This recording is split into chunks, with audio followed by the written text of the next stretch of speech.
Hey friends, if you wish to fix the error where CDP.dll file is missing on your system, then please watch this video.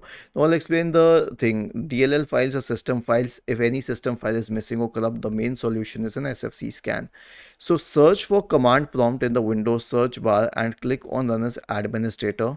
Type the command sfc /scan now and hit enter to invoke the SFC scan. The next one is a DISM scan. I'll share this command with you. It's similar to an SFC scan but a little more powerful. Search for command prompt in the Windows search bar and click on Run as Administrator. Paste it here and hit enter. The next one is to roll back the update. Right click on the start button.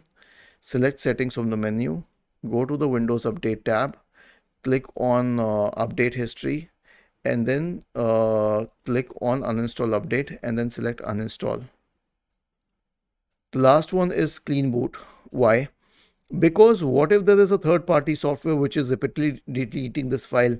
In that case, you would be addressing the symptoms but not the root cause. So to address the root cause, we will try a clean boot for the system. Search for system configuration in the Windows search bar and open system configuration. Go to the services tab. Check the box associated with hide all Microsoft services. If any of the services checked, click on disable or apply, OK, and then restart your computer. Was this helpful?